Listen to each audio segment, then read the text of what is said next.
Assalamualaikum warahmatullahi wabarakatuh. Selamat pagi anak-anak. Bagaimana kabar kalian hari ini? Semoga kita semua selalu diberikan kesehatan ya. Amin. Untuk pertemuan hari ini kita akan memasuki bab baru, yaitu bab lingkaran. Dengan pembahasan yang akan dibahas hari ini yaitu mengenal lingkaran, menentukan hubungan antara sudut pusat dan sudut keliling, panjang busur dan luas juring. Agar kita dapat memahami materi ini dengan baik, yuk sama-sama kita simak video pembelajaran berikut ini. Apa itu lingkaran? Lingkaran adalah kurva tertutup yang jarak dari pusat lingkaran ke setiap tepinya itu sama. Kurva itu apa? Kurva itu garis melengkung, kayak gini. Bisa dilihat kan garisnya melengkung? Tapi kalau lingkaran, ujung kurva ini sama yang satunya lagi menyatu. Makanya jadi begini. Itulah sebabnya lingkaran dikatakan kurva tertutup. Terus ciri khas dari lingkaran adalah jarak titik pusat ke semua tepinya sama. Misalnya, titik O adalah pusat lingkarannya. Terus ada titik A dan titik B di tepi-tepi lingkarannya. Kalau dia benar-benar lingkaran, maka jarak titik O ke titik A akan sama dengan jarak dari titik O ke titik B. Gitu ya, bisa dipahami kan tentang konsep lingkaran. Unsur-unsur lingkaran. Nah, di dalam pembelajaran kali ini ada 7 unsur lingkaran yang perlu kita pahami. Yang pertama, jari-jari. Jari-jari adalah garis yang menghubungkan titik pusat ke titik yang berada di tepi lingkaran. Contohnya di sini titik pusatnya adalah titik O. Dan ada titik A yang berada di tepi lingkaran. Nah, garis dari O ke A inilah yang disebut jari-jari. Next, unsur kedua adalah diameter. Diameter adalah garis yang menghubungkan titik yang berada di tepi lingkaran ke tepi yang lain, tapi harus melewati titik pusat. Misalnya, titik A dan titik B. Ini adalah titik yang berada pada tepi lingkaran. Nah, garis yang menghubungkannya dari A ke B inilah yang dimaksud diameter. Ingat ya, diameter itu wajib melewati titik pusat.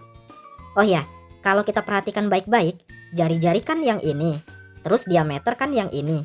Berarti kita bisa simpulkan bahwa diameter itu panjangnya 2 kali lipat dari jari-jari. Atau bisa dikatakan jari-jari itu setengahnya diameter. Bisa dipahami kan? Next, unsur ketiga adalah busur. Busur adalah garis melengkung yang merupakan bagian dari tepi lingkaran. Kurang lebih gambarnya seperti ini. Busur terdiri dari 2 jenis, ada yang mayor, ada yang minor.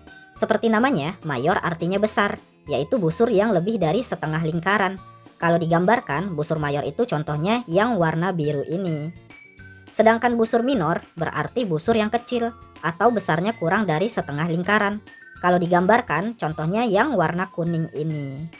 Nanti kalau di soal nggak disebutin busurnya mayor atau minor, berarti maksud soal itu adalah busur minor ya guys.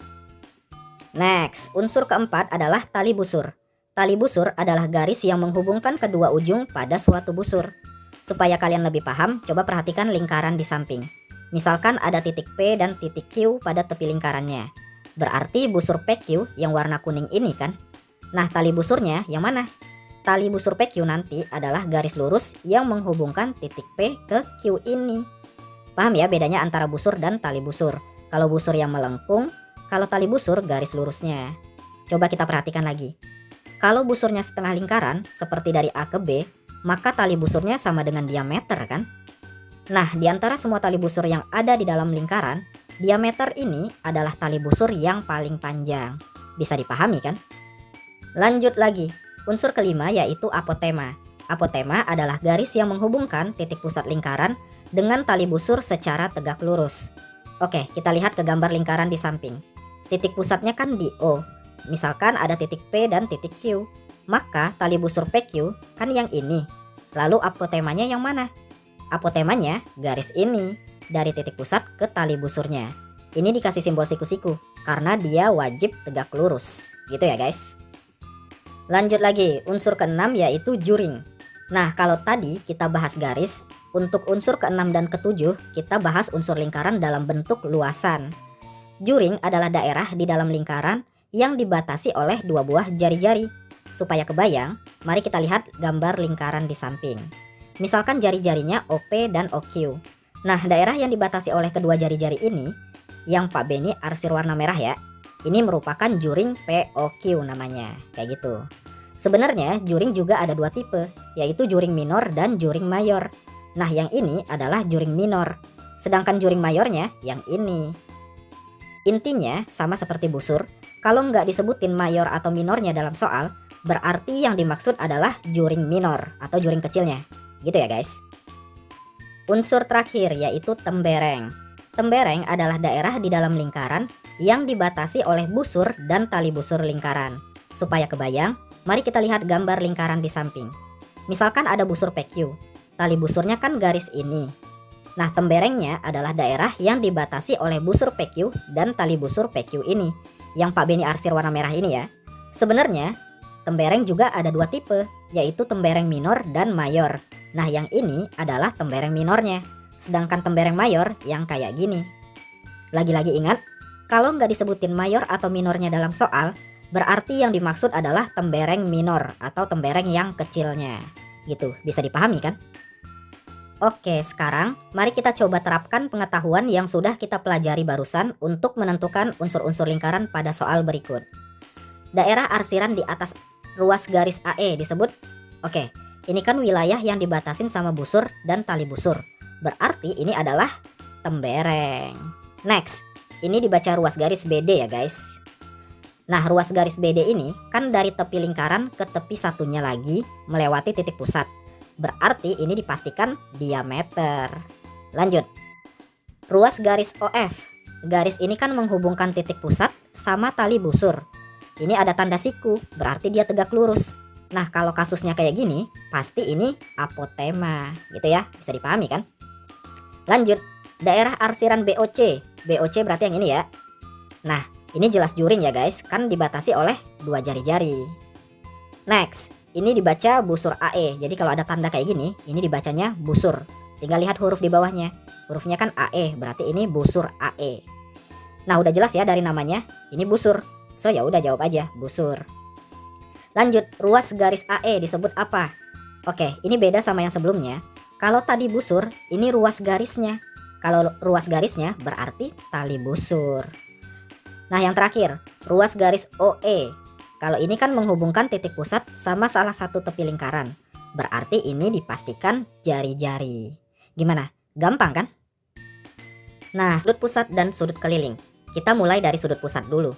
Mungkin kalau kalian baca berbagai buku, pengertian sudut pusat itu bisa aja beda-beda kalimatnya. Tapi kalau Pak Beni simpel aja.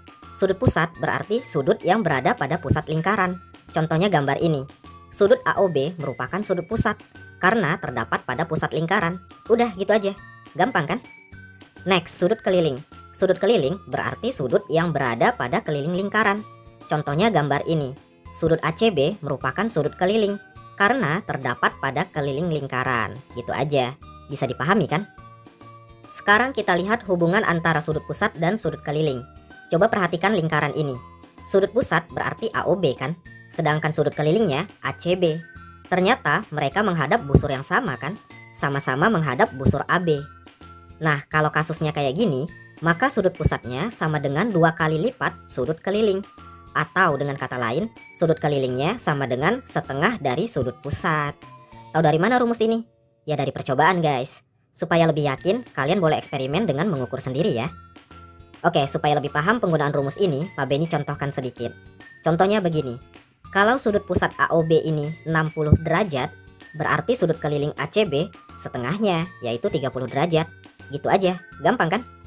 Satu lagi deh, misalnya kalau sudut keliling ACB 40 derajat, berarti sudut pusat AOB 2 kali lipatnya, yaitu 80 derajat. Bisa dipahami kan? Oke, satu konsep lagi guys, sebelum ke contoh soal. Pak Beni mau membahas tentang segi 4 tali busur. Jadi, segi 4 tali busur adalah segi 4 yang terbentuk dari 4 buah tali busur yang berada di dalam suatu lingkaran. Gambarnya kayak gini. Kelihatan kan ada segi 4 di dalam lingkaran ini? Segi 4 ini terbentuk oleh tali busur AB, BC, CD, dan DA. Nah, ternyata jumlah sudut-sudut yang berhadapan pada segi 4 tali busur ini adalah 180 derajat. Contohnya nih, kalau sudut ADC 120 derajat, maka sudut yang dihadapannya yaitu sudut ABC pasti 60 derajat karena jumlahnya harus 180 derajat. Satu lagi deh, misalnya sudut DCB 75 derajat. Berarti sudut yang dihadapannya yaitu sudut DAB pasti 105 derajat. Gitu ya, semoga bisa dipahami. Oke, sekarang kita coba terapkan pengetahuan yang sudah kita pelajari ke beberapa contoh soal berikut. Contoh soal pertama, bila diketahui sudut APB ditambah sudut AQB ditambah sudut ARB sama dengan 144 derajat, maka tentukan besar sudut AOB. Oke, mungkin gambarnya kelihatan rumit, tapi sebenarnya nggak terlalu rumit kok. Kita kerjakan dengan sabar aja ya. Kita mulai dari cek sudut APB dulu. Sudut APB kan sudut keliling, dia menghadap busur AB. Next, sudut AQB, ternyata sudut keliling juga kan, dan menghadap busur AB juga. Sudut ARB juga sudut keliling, menghadap busur AB juga. Nah, karena mereka bertiga merupakan sudut keliling yang menghadap busur yang sama, maka besar sudutnya juga pasti sama. Berarti, kalau kita anggap sudut APB itu X, maka sudut AQB dan sudut ARB juga X. So, persamaannya menjadi X ditambah X ditambah X sama dengan 144 derajat. Lanjut, ini jadi 3X sama dengan 144 derajat. Maka, X sama dengan 144 derajat dibagi 3, sama dengan 48 derajat. Ingat ya, X ini kan tadi sudut APB, berarti sudut APB ini 48 derajat. Di soal ini yang ditanya adalah besar sudut AOB. Sudut AOB kan sudut pusat yang menghadap busur AB. Maka besarnya pasti 2 kali lipat sudut keliling APB dong, ya kan? So, sudut AOB sama dengan 2 kali 48 derajat. Sama dengan 96 derajat. Gitu ya, semoga bisa dipahami. Lanjut lagi contoh kedua. Diketahui M sudut BAD sama dengan X plus 20 derajat. Lalu M sudut BCD sama dengan 3X derajat. Tentukan M sudut BOD. Oke, bagi yang belum tahu, kalau di soal ada huruf M ini sebelum sudutnya, itu maksudnya besar sudut ya guys. So, maksud soal ini adalah besar sudut BAD itu X plus 20 derajat. Dan besar sudut BCD itu 3X derajat. Untuk menjawab soal ini, pertama kita perhatikan lagi gambarnya. ABCD kan segi 4 tali busur. Sehingga sudut BAD kalau ditambah sudut BCD pasti 180 derajat kan? Karena mereka sudut-sudut yang berhadapan. BAD kan X plus 20, ditambah BCD itu 3X. Sama dengan harus 180 derajat. Lanjut, ini kita jumlahin aja jadi 4X plus 20 sama dengan 180. Lanjut lagi, 4X sama dengan 180 dikurang 20. Berarti 4X sama dengan 160. So, kita dapatkan X-nya 160 derajat dibagi 4, sama dengan 40 derajat. Berarti sudut BAD-nya kan X plus 20 derajat. Berarti kan sama dengan 60 derajat. Oke, di soal ini kan yang ditanya besar sudut pusat BOD. Sudutnya kan menghadap busur BD. Sedangkan sudut keliling BAD juga menghadap busur BD. Berarti besar sudut BOD pasti 2 kali lipat sudut keliling BAD. So, besar sudut BOD sama dengan 2 kali 60 derajat. Sama dengan 120 derajat. Gitu ya, semoga bisa dipahami. Hubungan sudut pusat dengan panjang busur lingkaran. Oke guys, kita ingat-ingat lagi apa yang dimaksud busur lingkaran. Busur itu kan bagian dari keliling atau tepi lingkaran. Contohnya kayak gini. Misalnya ini ada lingkaran, terus ada titik A dan titik B pada tepi lingkarannya. Nah, tepi lingkaran dari A sampai ke B ini dinamakan busur AB. Bisa dipahami kan? Kalau kita teliti lebih jauh lagi, kita bisa temukan hubungan antara sudut pusat dengan panjang busurnya. Misalkan sudut pusat AOB ini 30 derajat. Ternyata panjang busurnya segini. Kalau sudut pusat AOB ini diperbesar, seperti gambar yang di kanan ini ya. Misalnya jadi 60 derajat deh. Berarti kan busurnya makin panjang juga. Dari sini kelihatan ya hubungannya. Makin besar sudut pusatnya, maka makin panjang juga busur yang terbentuk. Gitu. Lalu bagaimana cara menghitung panjang busur ini? Gini guys, tadi kan kita udah ketahui kalau busur ini bagian dari keliling lingkarannya. Terus panjang busur ini juga ada hubungannya sama sudut pusatnya. Berarti untuk mengetahui panjang busur AB, kita tinggal lakukan perbandingan aja. Kayak gini, panjang busur AB banding keliling lingkaran penuh pasti akan sama dengan sudut pusat AOB banding sudut satu lingkaran penuh juga. Nah, sudut satu lingkaran penuh kan 360 derajat. Maka, panjang busur AB nanti akan sama dengan sudut pusat AOB dibagi 360 derajat dikali keliling lingkarannya. Kalau kita mau bikin simple lagi, kita langsung aja tulis dalam bentuk rumus. Berarti panjang busur AB sama dengan sudut AOB per 360 derajat dikali rumus keliling lingkaran yaitu 2πr. So, jadi deh, rumus panjang busur itu kayak gini. Oke, supaya paham, kita langsung cobain aja ke soal ini. Tentukan panjang busur lingkaran yang diketahui sudut pusatnya 30 derajat dan jari-jarinya 21 cm. Ini Pak Beni sketsain supaya kalian kebayang. Tapi nanti kalau kalian udah mahir nggak perlu digambar lagi. Oke, lanjut. Yang ditanyakan panjang busurnya. Misalkan panjang busur AB ini ya. Sudut pusatnya 30 derajat, berarti yang ini 30 derajat. Jari-jarinya 21 cm, berarti yang ini 21. Nah, pertama-tama kita hitung dulu keliling satu lingkaran penuhnya. Rumus keliling lingkaran kan 2 kali pi kali r. So, keliling lingkaran ini adalah 2 kali pi-nya 22/7, karena jari-jarinya kan kelipatan 7. Lalu kali jari-jarinya, yaitu 21. Ini bisa dicoret, sisanya 3. Maka keliling lingkaran ini adalah 2 kali 22 kali 3, yaitu 132. Oke, keliling lingkarannya udah dapat. Langsung kita cemplungin ke rumus panjang busurnya. Panjang busur AB sama dengan sudut AOB-nya 30 derajat dibagi 360 derajat dikali kelilingnya 132. Ini bisa dicoret, sisanya 12.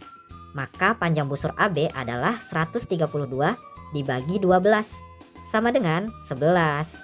Ingat satuannya cm. Gitu ya, semoga bisa dipahami. Sekarang kita bahas tentang juring. Oke guys, kita ingat-ingat lagi apa yang dimaksud juring lingkaran. Juring itu kan wilayah yang merupakan bagian dari luas lingkaran. Contohnya kayak gini. Misalnya ini ada lingkaran, terus ada jari-jari OA dan jari-jari OB. Nah, yang dibatasi sama kedua jari-jari ini, yang Pak Beni arsir ini ya, ini dinamakan juring AOB. Kalau dalam kehidupan sehari-hari, bentuknya tuh kayak potongan pizza gitu. Bisa dipahami kan? Kalau kita teliti lebih jauh lagi, kita bisa temukan hubungan sudut pusat dengan luas juringnya. Misalkan sudut pusat AOB ini 30 derajat. Ternyata luas juringnya segini. Kalau sudut pusat AOB ini diperbesar, seperti gambar yang di sebelah kanan, misalnya jadi 60 derajat, berarti kan luas juringnya makin besar juga kan? Dari sini kelihatan ya hubungannya. Makin besar sudut pusatnya, maka makin besar juga luas juring yang terbentuk. Lalu bagaimana cara menghitung luas juring? Gini guys, tadi kan kita udah ketahui kalau juring ini bagian dari luas lingkaran. Terus luas juring ini juga ada hubungan sama sudut pusatnya. Berarti untuk mengetahui luas juring AOB, kita tinggal lakukan perbandingan aja. Kayak gini, luas juring AOB banding luas lingkaran penuh pasti akan sama dengan sudut pusat AOB banding sudut satu lingkaran penuh juga. Nah, sudut satu lingkaran penuh kan 360 derajat. Maka luas juring AOB akan sama dengan sudut pusat AOB dibagi 360 derajat dikali luas lingkarannya. Kalau mau dibikin simpel lagi, kita langsung aja tulis ke dalam bentuk rumus. Berarti luas juring AOB sama dengan sudut pusat AOB per 360 derajat dikali rumus luas lingkarannya, yaitu pi kali r kuadrat. So, jadi deh, rumus luas juring itu kayak gini. Oke, supaya paham kita langsung cobain aja ke soal ini. Luas juring lingkaran dengan jari-jari 21 cm dan sudut pusat 60 derajat adalah titik. Ini Pak Beni gambarkan, sudut pusatnya 60 derajat, berarti yang ini 60 derajat. Jari-jarinya 21 cm, berarti yang ini 21. Yang ditanyakan luas juringnya, kira-kira yang Pak Beni arsir ini ya. Nah, pertama-tama kita hitung dulu luas satu lingkaran penuhnya. Rumus luas lingkaran kan pi kali r kuadrat. So, luas lingkaran ini adalah pi-nya 22/7 karena jari-jarinya kelipatan 7 kan. Lalu kali r kuadrat, berarti 21 kali 21. Ini bisa dicoret, sisanya 3. Maka luas lingkaran ini adalah 22 kali 3 kali 21, yaitu 1386. Oke, luas lingkarannya udah dapet, langsung aja kita cemplungin ke rumus luas juringnya. Luas juring AOB sama dengan sudut AOB-nya 60 derajat dibagi 360 derajat dikali luasnya 1386. Ini bisa dicoret, sisanya 6. Maka luas juring AOB adalah 1386 dibagi 6, sama dengan 231. Karena ini luas, maka satuannya adalah sentimeter persegi. Gitu ya, semoga bisa dipahami. Oke, tadi Pak Beni sudah contohkan cara mencari panjang busur dan juga luas juring. Tapi sebenarnya ada banyak variasi soalnya juga ya. Bisa aja yang ditanya justru sudut pusatnya. Seperti di soal ini. Diketahui panjang busur suatu lingkaran adalah 16,5 cm. Jika panjang diameter lingkaran tersebut adalah 42 cm, maka ukuran sudut pusatnya adalah titik, titik, titik. Karena ini berhubungan sama panjang busur, maka kita langsung persiapkan rumus panjang busur. Panjang busur sama dengan sudut pusat dibagi 360 derajat, lalu dikali keliling lingkaran, yaitu 2πr. Tapi karena di soal ini diketahuinya diameter, maka rumus keliling lingkaran yang kita pakai adalah pi kali diameter. Yang ditanyakan sudut pusatnya. Supaya simpel kita misalkan aja, sudut pusatnya adalah A. Lanjut, berarti panjang busurnya 16,5 sama dengan sudut pusatnya A bagi 360 derajat kali pi-nya 22/7 kali diameternya 42. Next, 42 sama 7 bisa dicoret, sisanya 6. 6 ini juga bisa dicoret sama 360 derajat, sisanya 60 derajat kan? Terus 22 sama 60 derajat juga bisa dicoret, sama-sama bagi 2 aja. Ini tinggal 11, ini tinggal 30 derajat. So jadinya 16,5 sama dengan A kali 11 berarti 11A bagi 30 derajat. Lanjut kita atur posisinya menjadi A sama dengan 16,5 kali 30 derajat bagi 11. Lanjut, ini dikaliin jadinya 495 derajat dibagi 11. Maka A-nya sama dengan 45 derajat. Oke deh, kita udah dapet sudut pusatnya adalah 45 derajat.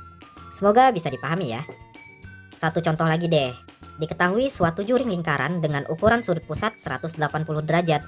Jika luas juring tersebut 157 cm persegi, maka jari-jari lingkaran tersebut adalah titik, titik, titik. Oke, untuk soal ini, justru yang ditanya adalah jari-jarinya atau R-nya ya. Karena ini berhubungan sama luas juring, maka kita langsung persiapkan rumus luas juring. Luas juring sama dengan sudut pusat dibagi 360 derajat, lalu dikali luas lingkaran, yaitu πr kuadrat.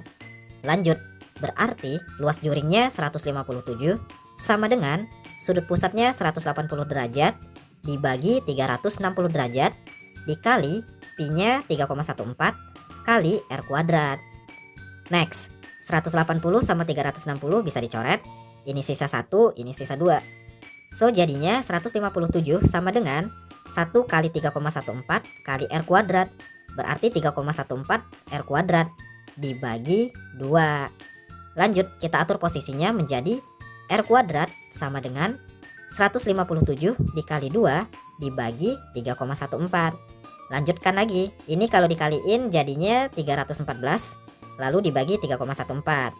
Maka R kuadrat sama dengan 314 dibagi 3,14. Ya 100 dong ya kan? Sehingga R-nya sama aja dengan akar dari 100, yaitu 10. So jari-jari lingkaran ini adalah 10 cm. Oh iya, kalau misalkan yang ditanya diameter, berarti jari-jarinya tinggal dikali 2 ya, yaitu 20 cm. Bisa dipahami kan? Bagaimana anak-anak? Kalian sudah memahami kan apa yang sudah disampaikan dalam video pembelajaran hari ini? Untuk tugas hari ini, silakan kalian salin kembali semua materi yang ada di video pembelajaran yang sudah kalian tonton tadi. Ingat ya, semua materi, tidak ada yang tidak ditulis. Oke? Silahkan dikerjakan di buku tugas 1. Di buku tugas 1 ingat ya. Tapi bagi yang buku tugas 1-nya dikumpulkan ke ibu, dikerjakannya di buku tugas 2 gak apa-apa. Oke, paham ya? Ingat nih baik-baik nih. Dan untuk pertemuan hari ini ibu cukupkan. Semoga apa yang sudah disampaikan dalam video pembelajaran hari ini benar-benar dapat kalian pahami dengan baik. Kurang lebihnya mohon maaf. Wassalamualaikum warahmatullahi wabarakatuh.